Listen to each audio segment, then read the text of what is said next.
Program Daerah Bicara KBR 68H dan Tempo TV kembali menjumpai Anda.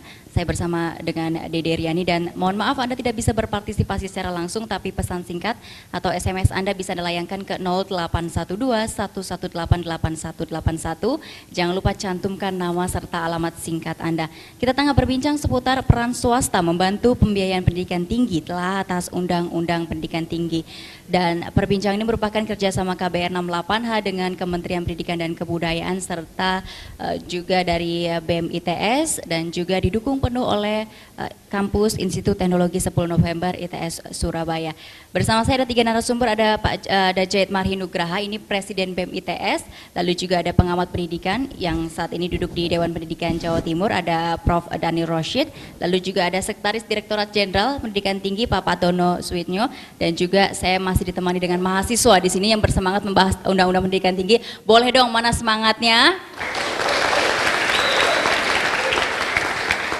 Iya. Kita mungkin ke Pak Daniel dulu ya. Pak Daniel, mahasiswa terlalu banyak khawatir nih kayaknya, mungkin dikasih pencerahan, dikasih informasi, mungkin poin-poin begitu. Silakan. Ya, pertama saya kira kita harus ada semacam kecurigaan soal swasta ini.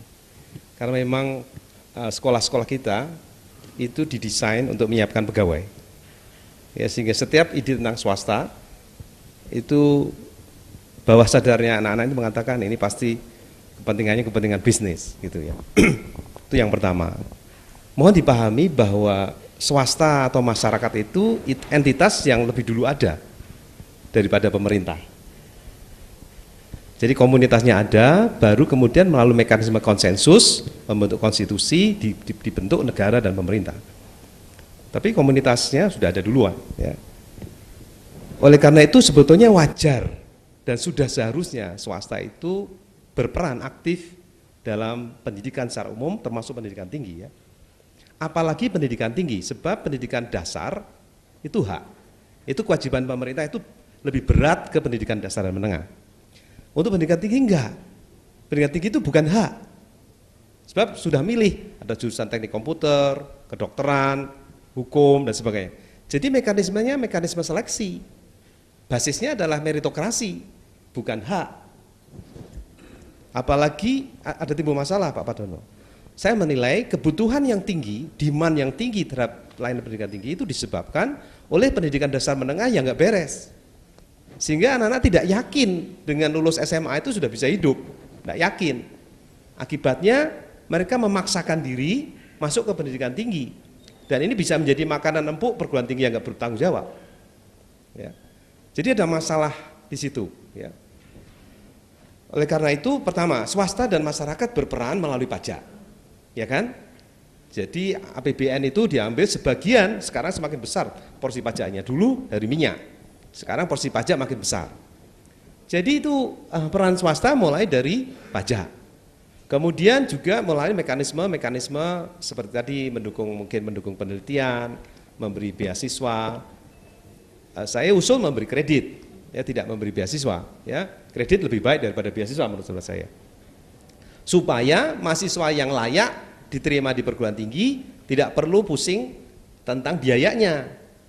Dan menurut pendapat saya tidak logis kalau mahasiswa itu minta pendidikan tinggi itu gratis. Itu hanya mungkin kalau yang diterima sedikit.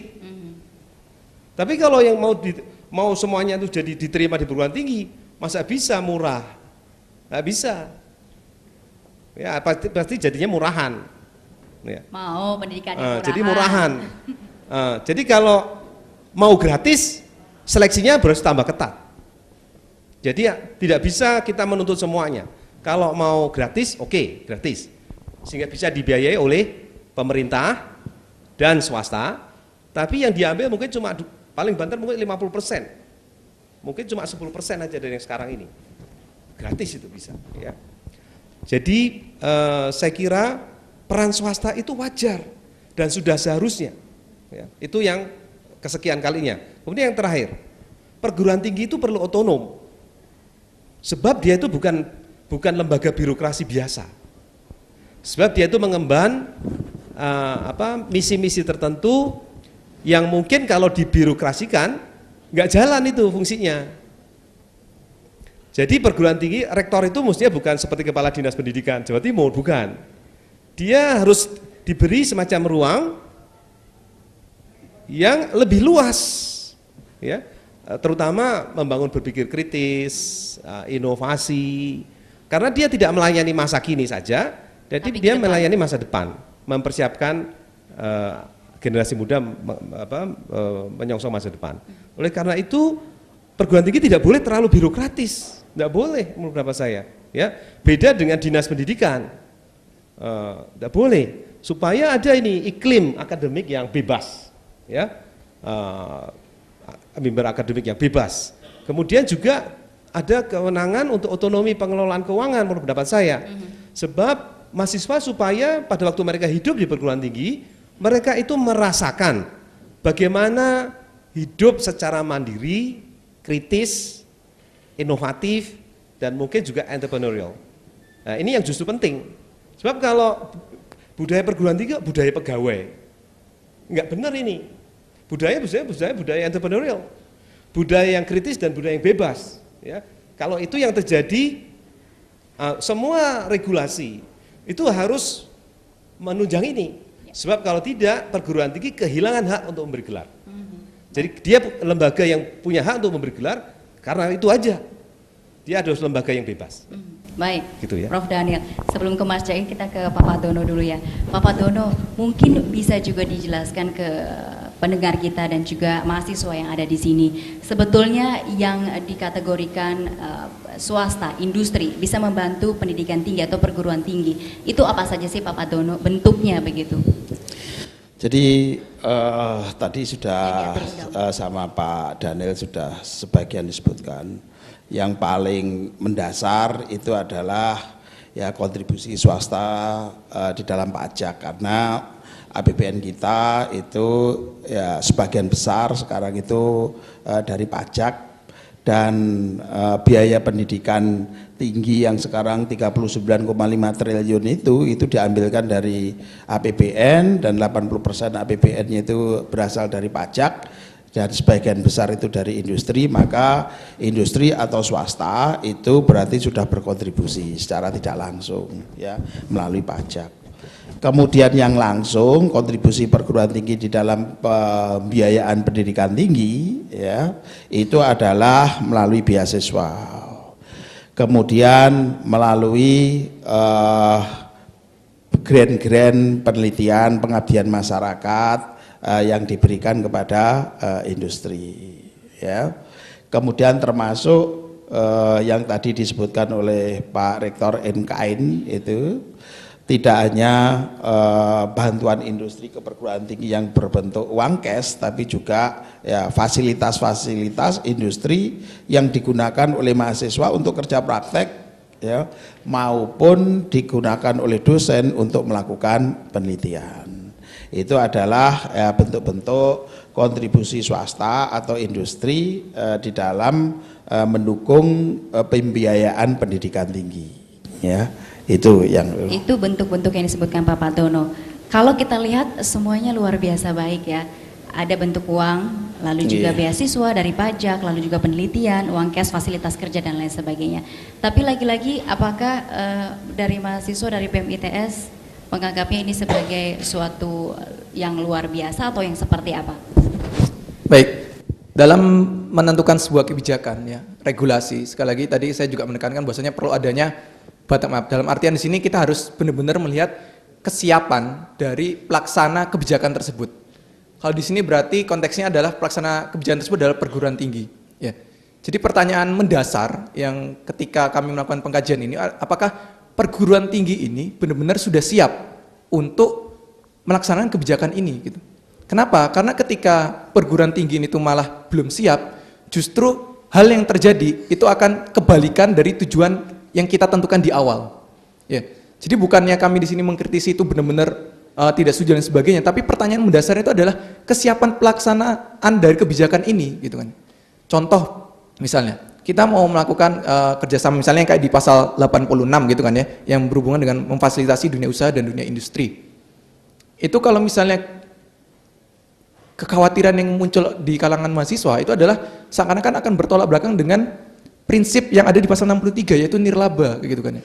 Nirlaba. Iya, artinya perguruan tinggi ini bukanlah untuk mencari sebuah keuntungan gitu kan ya.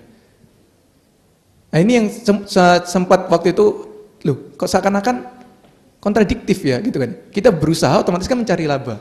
Ya, dan ini memang laba itu nanti akan didistribusikan ke misalnya ada beasiswa dan lain sebagainya gitu kan. Tapi yang menjadi kekhawatiran itu adalah fokusan dari perguruan tinggi itu nantinya gitu. Bukan lagi meningkatkan mutu pendidikan, kualitas pendidikan dari perguruan tinggi itu tadi, tapi akhirnya lebih ke arah lebih banyak mencari kerjasama dengan dunia usaha itu tadi gitu kan. Bukannya bagus ya Pak Dono, kalau Iya. mencari kerjasama dengan dunia usaha, kalau Pak Dono bilang tadi akan meningkatkan BOPTN ya nanti universitasnya. Itu tadi kan hipotesis. Kalau saya mau membuktikan itu hak nolnya, untuk membuktikan hak nol itu diterima atau ditolak, maka saya harus mengumpulkan data.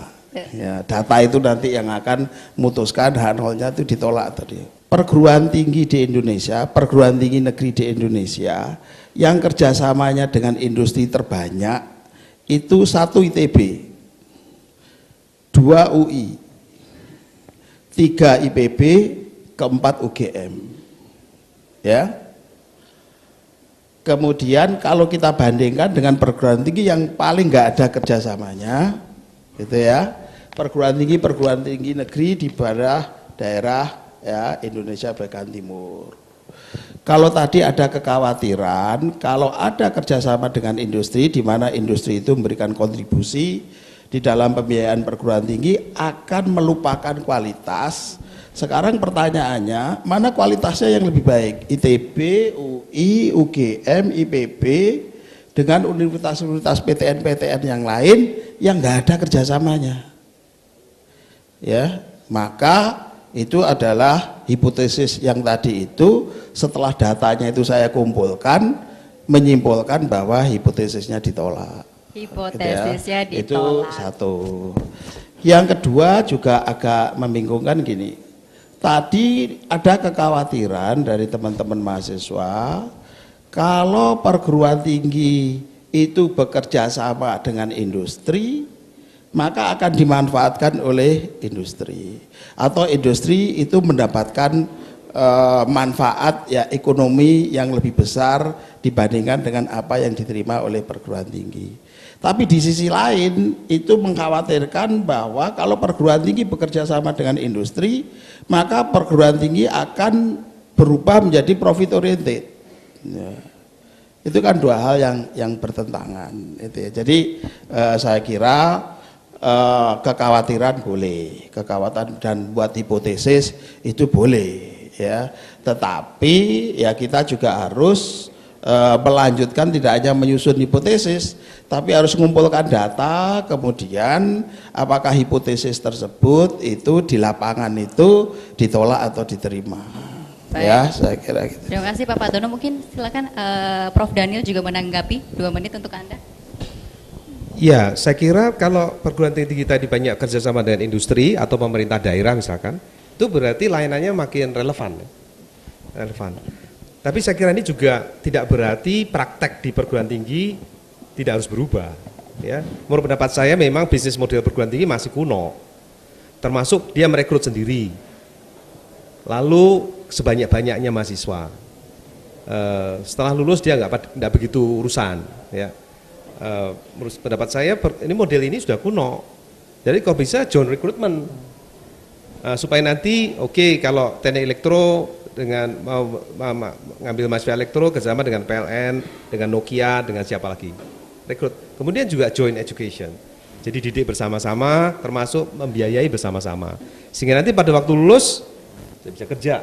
Langsung kerja, Langsung. bukan mencari-cari pekerjaan dan masih pengangguran ya. Iya, saya kira itu kerjasama tidak dalam arti project saja gitu ya, tapi termasuk membiayai pendidikannya. Nah, saya kira ini yang harus dilihat.